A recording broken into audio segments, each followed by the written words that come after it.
Hi, I'm Jacqueline. And I'm Courtney, and this is Caffeinated Crimes.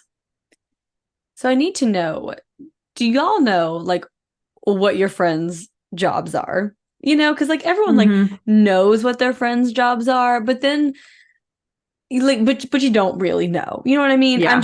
Courtney and I had like a 45-minute conversation talking about various work situations and just the way that we try to like explain things to someone who has no Mm-hmm. idea what you spend 40 hours of your life or more doing. It's a pretty crazy phenomenon, you know? I know I hate when people ask you what you do for work. I'm like, it's in childcare and it's like grants and trainings and stuff. I don't know. Perfect. That's pretty much I it. mean, Yeah. It's Kevin like, doesn't even know how to describe his own job. Every time I'm like, he looks at me. People are like, what do you do? And he's like, I work, insert the company name. uh-huh. And then I'm like, they're like, what is that? And then he just like looks at me and Like, I'm Courtney, like, what do I do? literally like when the waitress is like, what side do you want? He's like, babe, what side do I want? Don't know. What side do you want fries or something? It's like when Andrew used to, like his last job, he did like marketing and logistics for like grocery store brands. So like I'm not gonna list any of the Mm-hmm. specific ones, but you guys know like the big like grocery Yeah. store items or whatever. So like they would like hire him to. And so when people would ask what he does, he's like, "Oh, I'm in grocery sales." And I'm like, that makes it sound like you work at a grocery store. Like I stock the shelves. which I'm like, it's fine. Like, there's nothing wrong with that. It's just like it's not what you do. And when you say that, that's what Mm-hmm. it sounds like to me. Um, and he also, I was like talking about like how we've joked with each other about like, oh, I have no idea like what your job is, and he's like, yeah, I just started making stuff up when people ask me what you do. And so I'm like, all these Oh my people that God. my husband has talked to that like I don't know. I'm like, what do they think I do for a living? He just makes up shit. Yeah. Oh my God. Everyone's going to finally meet you and you're going to hear like all the different, like, so tell me about your job being a Like, nurse at wow, a prison. Tell me about that. What is that like? wow, that must be interesting. And then Andrew's just over there like, I don't know. Oops. Oh, yeah. It's interesting. It's also interesting how from what I hear, I've never been to another country, but from what I hear, like we're the only country that like talks about what you do for a living that's like conversation wise. Let us know if Mm-hmm. you are a listener elsewhere and that's just completely false. But from what I've heard, like in like France, if you like meet someone at a party, like you would never ask like what do you do for a living? Because they're like, oh, that's like the least interesting thing about a person. Like I don't care like what you do to make your money. Like tell me about your hobbies, like your interests, your passions, I things wonder like if that's that. also just going back to like, because people are always go to like France and like everyone's so rude. And it's like, no, Americans are just trying to talk to people too much. You know what Yeah. I mean? Like, I feel like from like what I've heard, like sometimes it's like, we just don't do small talk here. Like, that's just Yes. not really the thing, you know? Yeah. So, like, maybe it's more that where it's like, I don't give a shit what your job is. Right? Like I don't give a what? shit about the weather. It sucks like normal. Like, I don't know what you want. Yeah, I saw this TikTok the other day from this girl that lived in Denmark and like she lives in LA now, and she was talking about like culture shock things or whatever. And she's like Hmm. ordering a coffee. She's like, in Denmark, you would never like go up to the barista and be like, "Oh, hi, how are you? Can I have blah blah?" She was like, you would just walk up and say your order and then pay and then walk away. She's like, there's no Yeah. like. She's like, if you ask how are you, it's like a genuine question. So the barista would be like, why are you asking me such a personal? Like that's weird. Why are we Like, getting personal here? so yeah, so it's just very interesting to think about like how we interact with people in God, different Kevin would be cultures. perfect there because I always get onto him because we'll pull up through like the drive through and they'll Hmm. be like, hi, how are you doing today? And he'll be like, hi. Yeah, I'll take. I'm like, Kevin, they asked you a question. Be nice. Which is so funny because like he's not rude at all, but like I can see how like Yeah. responding in that way, people are like, why's this man being so rude to me? Yeah. He's also very introverted. So he's probably practiced in his head 7 times saying, hi, I have a mobile order for Courtney. So he's probably practiced that like 7 times in his head pulling up. And when you ask that question, it's just throwing him off and he doesn't know what else he's to like say. he's like I got it, I got it. And then they're like, wait a minute, I was not prepared for this question. Just like, Yeah. when they ask him what side he wants and he wasn't ready for the side. He's like, Courtney, what is my side? I'm telling you, I swear to God, people in Kevin's life, like if they don't fully know Kevin or if like people are just like looking in, must think I'm the most controlling, domineering bitch because literally, like No, we'll he be wants at a ranch. well, I've literally had to do that before. Like he ordered a Caesar salad. I'm like, you don't like Caesar salad? Like you don't like Caesar dressing. What are you doing? Then I had to call the waitress and be like, no, he wants a regular salad with Italian dressing. But like literally like we'll be out to eat and I'll be like, we'll be sitting there for a while. And then I'm like, are you going to look at the menu? And he's like, oh yeah. So then he'll look at the menu and be like, all right, I'm going to get the burger. And I'm like, it comes with 2 sides. He'd be like, oh, where are the sides?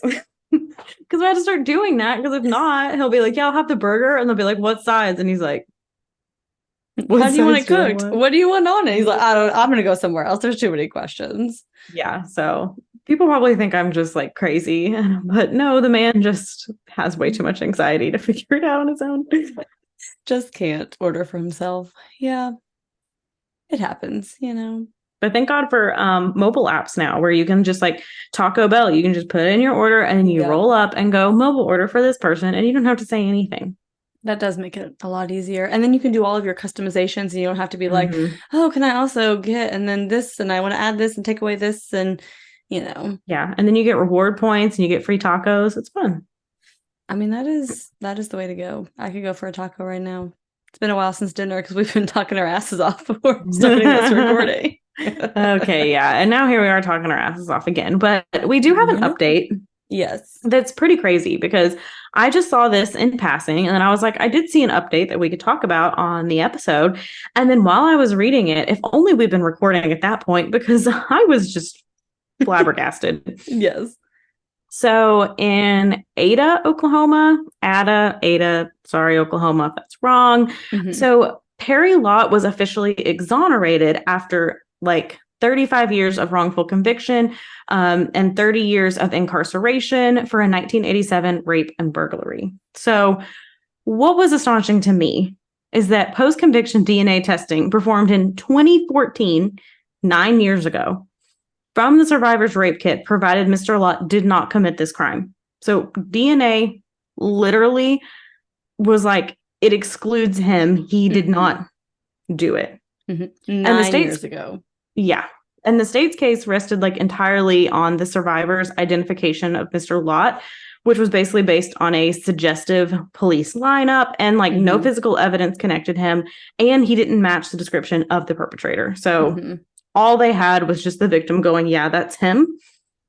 And so he ended up filing a motion to vacate his conviction in 2018. So 4 years after this testing. I don't know what happened in between then, like if he was waiting to try and get a lawyer, or I don't know why it took 4 years for that motion. But the former district attorney, Paul Smith, because I'm going to call him out because he sucks, opposed the motion and then only offered to modify his sentence. So Mr. Lott did accept that on July 9th, 2018, and that meant he was freed immediately and just kind of didn't have to worry about like furthering, you know, any incarceration while like the motion was waiting or anything. He was like, this means I can get out. That's kind of all I care about. So in 2023, this year, the Innocence Project approached the newly elected district attorney, Eric Johnson, and asked him to vacate the conviction based on the exonerating evidence. They did it. They looked at it. They're like, yeah, you're right. And his conviction was vacated. So 2018 is when he was released. 5 years after that, he like got released from prison, but still had to have this like rape and burglary on his charge, which then means like you're a felon. Like a felon, you can't vote. You can't get most jobs, like where you live, like all these things happening to him when he on the has sex offender evidence that exonerated him. Yeah. He had evidence that exonerated him. And like we were talking about before we started recording, I'm like, how is it that you can have DNA evidence that proves that you did not do something, but it's still on you to file a motion? Right? Like, how is this not an automatic thing? Like, whoop, we fucked up. Like, we need to go fix this now. Like, no, yeah, well, we screwed you over, but really it's on you to figure this out and get this sorted out. Like, that is just absolutely insane. Yeah. So fuck you, District Attorney Paul Smith, because if this happened, God knows how many more people are wrongfully in jail, which makes me remember I did see a statistic that I wanted to read. And this was on like the Innocence Project, like their post. And this is according to the National Registry of Exonerations. That's where this information is coming from, like the statistics. And it said 60% of sexual assault exonerees are Black, but less than a quarter of people in prison for sexual assault are Black. Yep. I didn't say any of that wrong. So that means Black people are almost 8 times more likely than white people to be falsely identified and convicted of sexual assault. So less than a quarter of people in prison for sexual assault are Black, but 60% of those have been exonerated. Yeah. That's insane. That's just absolutely wild. And to think about like how many more are there that could be exonerated, like maybe there isn't evidence in the case to exonerate there them, isn't like, DNA to test. Like how many more have been wrongfully accused and convicted that won't get to be exonerated because of a lack of evidence, because you have a case that was based solely on a false eyewitness testimony. Yeah, and it's just like the case we did. Oh my gosh, Ronald please Cotton. remind. Yes. Okay. I was like, please remind me of their names. Where it's just like, you had the wrong person. And there was a suggestive police lineup that probably was like, that's your guy, that's him. Yep. And she's like, okay, that's him. Like, I don't really know her part in it as much. If this was like a situation where she was just kind of like told, like this is the guy. Railroaded into, yeah. Because that's the thing. It's like, I feel like there's so many different components to this situation of, you know, there being 60% of those exonerated for sexual assault being Black. Like, is this, I mean, obviously our racist criminal justice system, obviously number one, but I can't remember the name of it, but there's like a phenomenon basically where you like don't see differences in people of a different race as much as you see them like in your own race. So like you're more likely to falsely identify someone of a different race than your own. So like how much of it is innocence on the victim's part that the police are kind of exploiting because they know that, you know what I mean? And they're like, we can just get a conviction, and the victim, you know, is wrong, but not that they were purposefully wrong or like maliciously wrong, you know? Which is also just like, again, I don't really know who the sexual assault was against. I don't know her story, anything like that. But now she is faced with 35 years later, not only the guilt of somebody was in prison wrongfully for that, but also my rapist never had to serve time. And now likely because it was 1987, statute of limitations. I don't know, because there was a burglary on there as well. If like they could find the right person, they could at least go for that, but not for her rape. Yeah. Which is just crazy. Yeah, it really is. It really is. Yeah, and we also want to give a shout out to our newest patron, James. So thank you so much, James. Welcome, and we hope you enjoy all the fun stuff that we have here. Or should I say welcome back? I know you've been here before, so we appreciate you coming back, and thanks for go binge all the us. Episodes you've missed, and join our Discord too if you want. Discord access is fun. So absolutely, come chat with us. Yeah, I think we're ready to dive into today's episode. Yeah, so this was one that we actually learned about at CrimeCon. So they did have a big like board with information about current victims, current missing people, trying to spread some awareness. So this was one that we learned about from there that was held in Orlando. This one also took place in Orlando. So just wanted to give a little backstory on how we came across this case. Our sources were an episode of 48 Hours called Where is Jennifer Kesse? An article from uncovered.com, a Fox News article, and an article from Click Orlando. 24-year-old Jennifer Kesse disappeared from her Orlando, Florida condo on January 24th, 2006 and has never been seen again. So in 2006, Jennifer Kesse had been dating her boyfriend, Rob Allen, for about a year. They were very much in love. She had recently gotten promoted at work, and she was a project manager at a timeshare company. So this allowed her to buy her own condo at 24 years old. Her friends described her as very safety conscious. They said that she would always carry pepper spray, that she was always aware of her surroundings, and she specifically bought this condo in a gated community with a security guard to feel more safe. On Sunday, January 22nd, Jennifer returned from a vacation to St. Croix with her boyfriend, Rob. And despite having dated for almost a year, Rob did live in Fort Lauderdale, which is about a 3-hour drive from Orlando.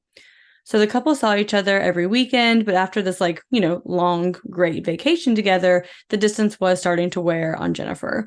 So they spoke on the phone around 10 p.m. that night, and Jennifer told Rob that she was just really struggling with the long distance. Like, she didn't know if things were going to work out long term. She just kind of was unsure about where things were going to go.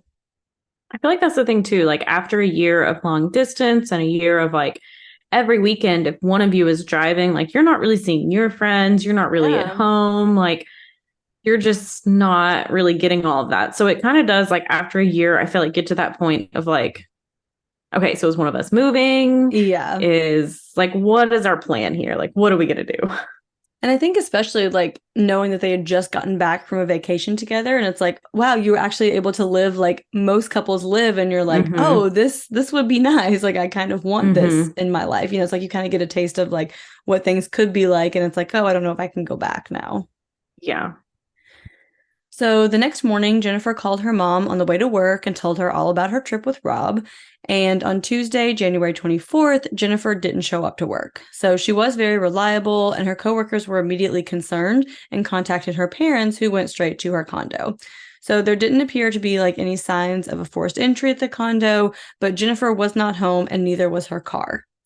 It also appeared that Jennifer had recently been home because her makeup and her hair, curling iron, hairbrush, those sprays, little hair tools were all over the bathroom counter, and the shower was still wet.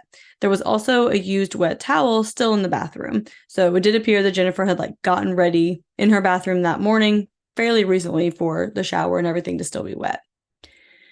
Jennifer's purse, keys, and cell phone were not in the condo.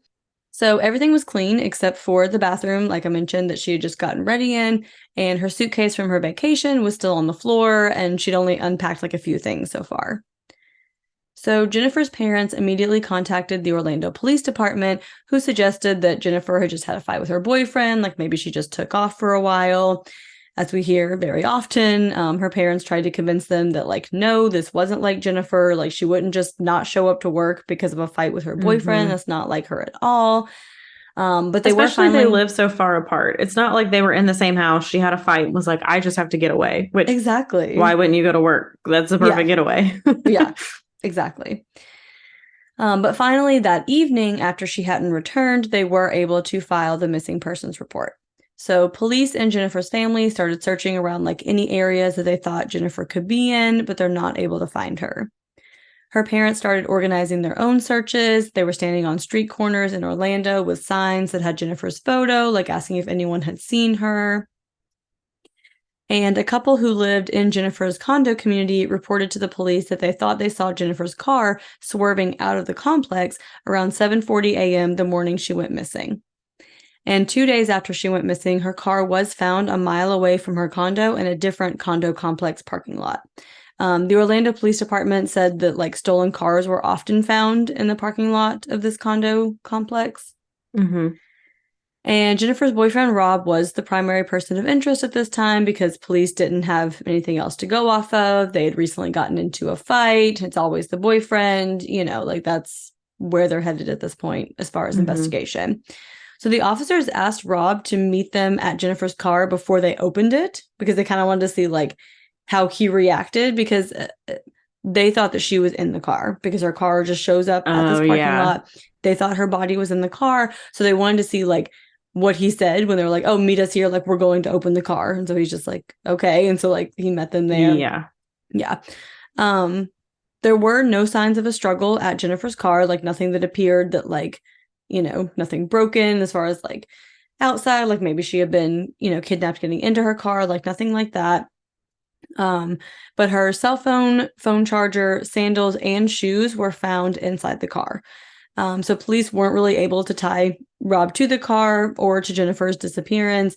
Again, he lives 3 hours away. I assume he had an alibi. Nothing I read really kind of like went into that, but he's I the wonder boyfriend. too, I'm like, maybe not cell phone records. I mean, I feel like cell phone records were like a little bit in 2006, but not Yeah. really, because that was kind of the Adnan Syed Mm, time around then where they were using phone records. So I'm yeah. like, True. at least something. Couldn't you just be like, I don't know, something to be like, was he here? Like, did he go to work that day? Would he have had Yeah. time? Like I feel like there has to be something that you can try to track his whereabouts. Well, I'm sure too, like at the time, because this is only 2 days later when they think that he had something to do with it. So obviously in 2006, with the kind of data you have to pull to get That's location true. then, they wouldn't like have that information yet.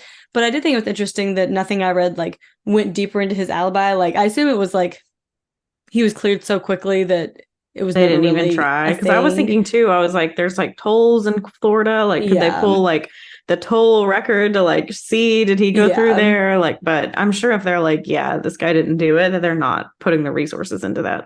Yeah, or they did, and that's just not mentioned because it was so many years ago, and it was like, oh well, we did this and moved past it so Mm-hmm. quickly that it wasn't really something that we had to like linger on because we like very easily confirmed through whatever it was. But I Yeah. couldn't find anything specific. But either way, it doesn't seem that he had anything to do with this. But surveillance footage from the condo complex shows someone driving Jennifer's car into the parking lot at noon on January 24th, which was the day she went missing. The footage shows the car pulling into a parking spot next to the pool, and then it like backs out, kind of like straightens up the car, pulls back in. Someone sits in the car for 32 seconds, and then they get out and walk away. So this footage does capture the person walking away, but at this time in 2006, the camera only recorded every like 2 to 3 seconds instead of recording continuously. So you don't have like a full video, you just have like stills every like 2 to 3 seconds. So you kind of have like a very Mm-hmm. choppy video if you put it together. So basically, the two images show the person like from a side angle, but their face is not visible because they're like walking past like a like gate, basically. So you like see them like Mm-hmm. starting to walk at the gate, and then you see them like walking on like the other side of the gate. So you have two very like non-distinguishable pictures of this person. Mm-hmm. But experts working for the Orlando Police Department and also the FBI believe that this person is around 5'3" or 5'5" based on the footage. They think maybe that this person worked as a painter or some other type of like maintenance worker based on the clothes they were wearing. And there had been a lot of renovations being done in condos in Jennifer's community when she went missing. And she had told some friends that the workers there sometimes made her uncomfortable by staring at her. So the workers who were doing the renovations also disappeared after Jennifer's disappearance, but many of them were undocumented workers, so it's likely that they were afraid of being questioned by police because of their documentation status, so they kind of took off for that reason, but they weren't able to really question a lot of the men who had been working there at that time. Yeah. And sorry if you already mentioned this. Did you say how tall Jennifer was? No, I don't know. You know if that was on her missing poster? I'm sure it was. Wikipedia says 5'8". So yeah, so that's kind of weird, if she is possibly 5'8", that's pretty tall, that someone so much shorter than her, Yeah. which is just wild to me. Yeah, I mean, obviously, you don't know like someone's strength by looking at them, but the picture Hmm. does look like a very like short, small person. So I can see, yeah, it doesn't seem super likely that that person would Yeah. be able to overpower Jennifer. But again, I mean, Yeah, I mean, yeah. I just thought that I didn't know if she was also super short. yeah, So So there were no security cameras at Jennifer's own complex, just a security guard who was supposed to keep a log of all visitors. However, when police requested the log, they found that it wasn't accurate or complete, which I think a lot too. Like, I've been through like gated communities or like places with security, and I'm like, sometimes you just drive on by. Like, are they really yeah. like logging it? Like, I'm sure there's footage, but how long is that even kept? Like, Um, at the condo that we stayed at the beach that we went to in September, it was advertised as like a gated community, and the gate wasn't there. Like the stand was there, and the arm, like the short part of the arm was there, but the part that actually like blocks your car from getting in just wasn't there. Yeah, So I was I like, think of oh, okay, cool. the villages that are actually not too far from Orlando, where my in-laws like have a place.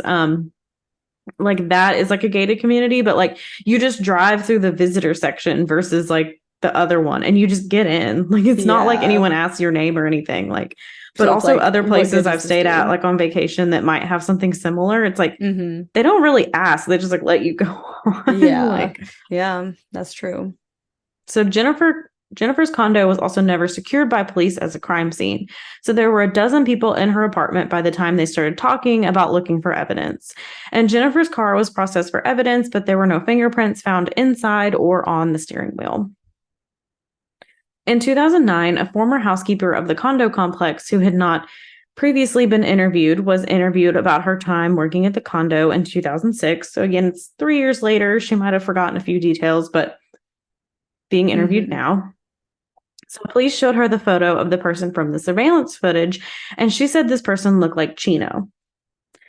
This was a new name for them, and they learned that Chino had lived in another building of Jennifer's condo complex and had previously been a maintenance worker there. So a little bit of a connection, and he'd actually done work inside Jennifer's apartment the week before she disappeared. So they were able to search the name in a database of all tips related to Jennifer's case and found that an anonymous tip had actually been called in during the first week of Jennifer's disappearance, suggesting that a man named Chino may be involved. So it's like all the way back to week 1, there was a tip about this guy. Yeah, which goes back to, I think we've talked about in a few cases recently, like when you have something like this where like you're receiving so many tips and it's like, people are looking into it, but then sometimes it's like if you just receive, an anonymous tip, a very short, just a single person's name, sometimes It's unfortunately hard to it may just follow get up on all of lost. them. Yeah. Yeah. So when all this information came to light in 2009, Chino was in a prison in Florida for the statutory rape of a girl that had happened 2 years after Jennifer's disappearance. So we know lie detector tests aren't really accurate, but Chino did agree to and passed a lie detector test. He's also 5'9", which is several inches taller than the projected like 5'5", 5'6", 5'3", 5'5" range, kind of shorter range of the man on the surveillance footage. So despite Jennifer's family constantly asking for updates, the Orlando Police Department didn't have much to go on. So the family asked them to make the case cold because there's more resources available to assist with cold cases. But they were like, no, her case is still active. Yeah, and her family was interviewed in the 48 Hours episode, and they're telling us, oh, it's still active, yet there's nothing for like years. Like there's no new tips, supposedly. There's no investigation like happening, but they're like, oh, well, it's still active, so we can't make it cold, even though they weren't actively investigating it. Yeah. And Jennifer was legally declared dead by the state of Florida in 2016, 10 years after she disappeared. In 2018, the Kesse family sued the Orlando Police Department in order to gain access to Jennifer's case files so they could conduct their own investigation. Eventually, the new police chief handed over more than 16,000 pages of documents and 67 hours of video and audio. And part of the agreement for them releasing all this information to the Kesses was they would no longer be leading the investigation into Jennifer's disappearance. So the Kesses were now on their own, which didn't know this was a thing that a police department could do. I had no idea. Yeah. I also didn't realize that you could like sue a police department to get like access to the records or whatever. And I couldn't really find like what the outcome of the lawsuit was. Like, I don't know if it actually like went through where they were like legally awarded, like, yes, you are able to get this, or if the new police chief was like, okay, like we'll just give it to you, but here's the stipulations. Yeah, I don't really know. like drop the lawsuit, we'll give you everything kind of thing. Yeah. But yeah, pretty wild that it's like, okay, we'll give it to you, but it's your problem now. Good luck. Like we're not going to assist. Yeah. Same. It really is. So the Kesses hired private investigator Michael Turetta, who began reviewing the case. He spoke to other residents who lived in Jennifer's condo complex in 2006. But again, this is 12 years later, at least. Yeah. So hard to remember stuff.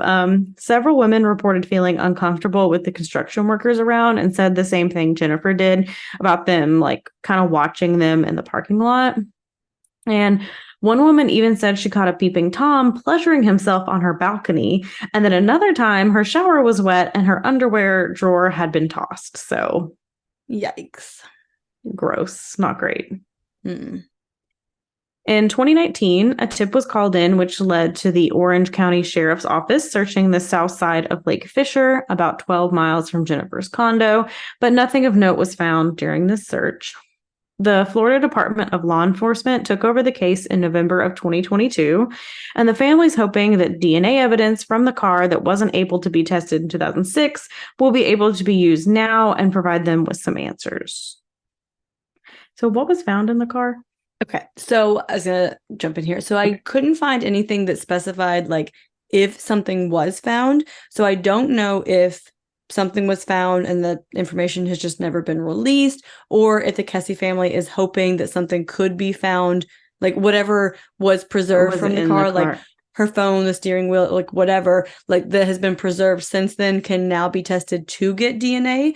So basically, the article I read said that like the Kesse family, after all these years, is hoping that DNA evidence can help them get some answers, but it wasn't specific on like, do they have DNA or are they hoping to get DNA? Yeah, and I'm sure that's something they're probably keeping close to the chest in the investigation because you don't really want to tell everyone, like you don't want to show your whole hand in investigations like this. So the Kesse family is offering a $15,000 reward for any information that leads them to Jennifer's whereabouts. So please visit the Find Jennifer Kesse Facebook page or contact the Kesse family tip line at 941-201-4009 if you have any tips, any clue of what happened, any information, anything like that. And that's the really sad disappearance of Jennifer Kesse. Yeah, I mean, this one is just such a like what the hell did happen to Jennifer Kesse? You know, like there's nothing disappeared. Yeah, and it reminds me a lot of the Jody Huisentruit episode that we did. But in that episode, like there were clear signs of a struggle that she had been kidnapped walking from her apartment to her car. And this sounds like it could have been a similar situation, but there's no evidence of that. I mean, and her stuff was in the car. So it's like, did this person get her and all of her belongings into her car? Was she held at gunpoint and forced to get into her own car? Was she already in her car and the door was unlocked and someone came in? Like, there's just so many, like, and if she was murdered, where is she? Like, how did they hide her body that no one can find it? Yeah. And I mean, it is Florida. You are very close to the ocean. Like, is this, you know? Yeah. I feel like that would take a while. When was I guess the car was just found 2 days later, so it really could have been anywhere during that time, but a lot of swamps too, that area. That's true. Yeah.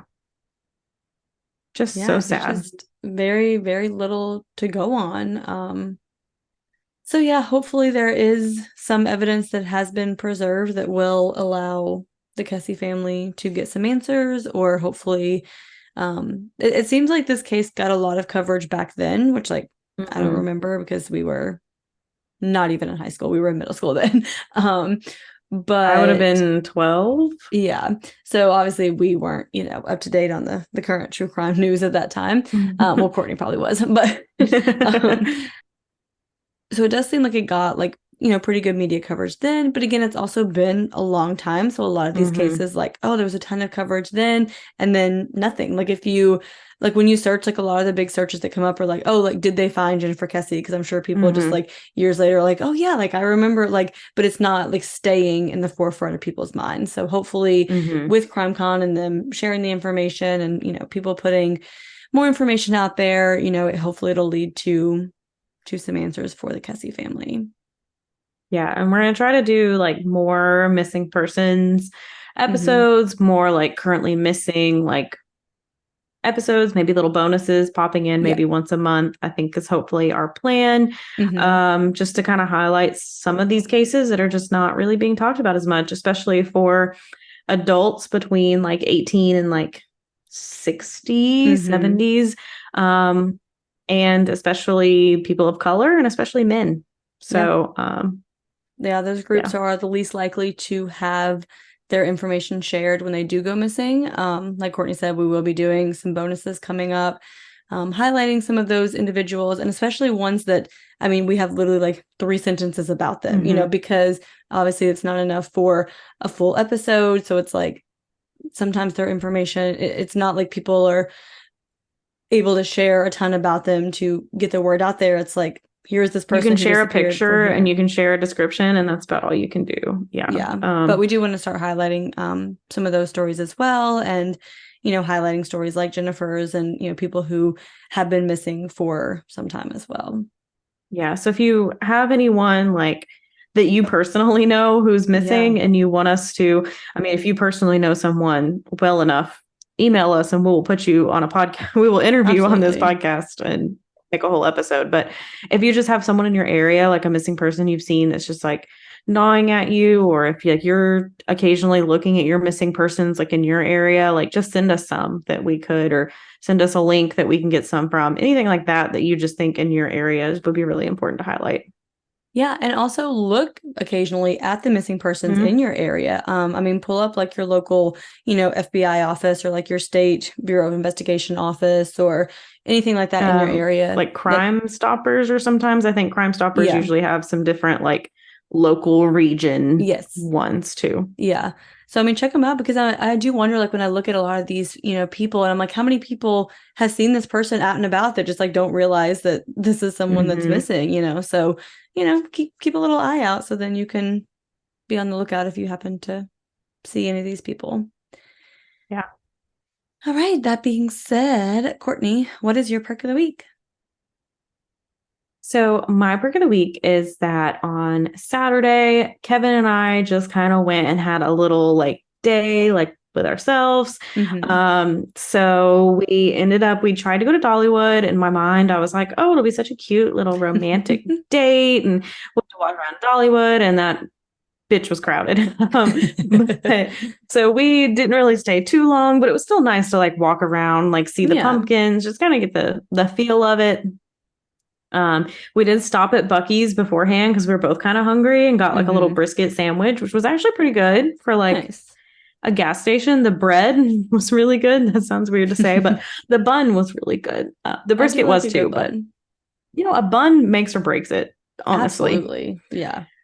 So then, since we both got a little too overstimulated at Dollywood, we decided to go to Soccer Taco, which is one of my favorites. Sit at the bar, eat some food. The bartender was all over the place, so we got some free stuff. I got drunk. I got videos at like 11:30 at night from Kevin of Courtney singing, so it was a good time.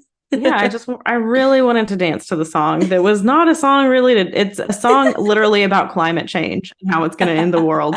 But I'm doing like a dance to it, basically. Yeah, it's a little interpretive type situation. Yeah. But it was fun because Kevin and I have both just been like really busy, and so it's kind of been a while since it's like, especially too, like when me and Kevin go hang out like in groups, like we don't really talk to each other because it's like, well, we talk to each other all the time. So and then like I've been everywhere, he's been everywhere, like just kind of, you know, like been around each other, but not like intentional time together. So it was just really nice to kind of have that before an even busier rest of October, because we got a lot of shit coming up too. So yeah, that was really fun.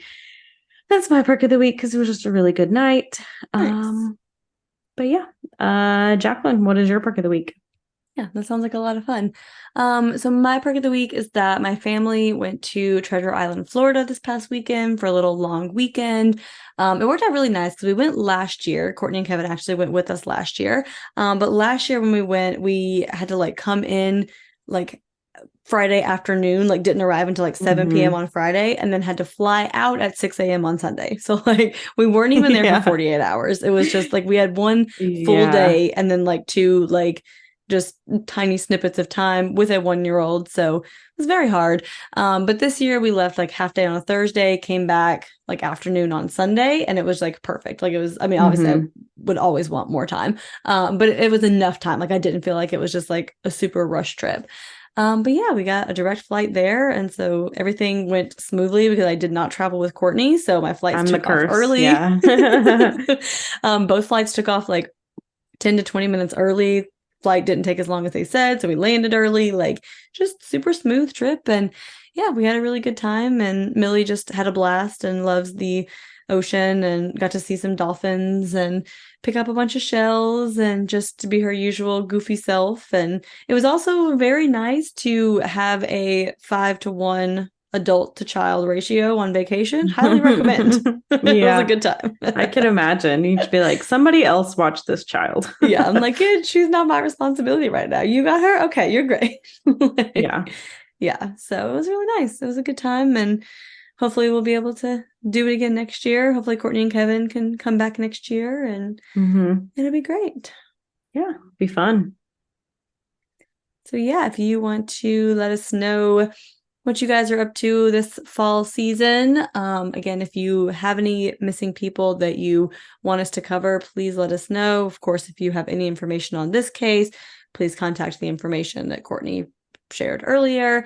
And you guys know where to find us on all the things. We are also on patreon.com/caffeinated crimes, where we have lots of bonus episodes, and we pins and stickers and all kinds of other little goodies. But yeah, Patreon's a really fun time. We got a lot of perks over there. So be sure and join because it's a fun time. If you could also give us 5 stars on Apple Podcast, on Spotify, and wherever you listen, subscribe, like on YouTube, leave us some nice comments, follow us everywhere you can.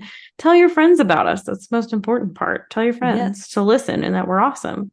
Unless you hate us, and then keep your mouth shut. Yeah, then don't tell anyone. And if you are here because you met us at CrimeCon, picked up one of our stickers from somewhere at CrimeCon, let us know because we would love to know that you actually made it to the episode.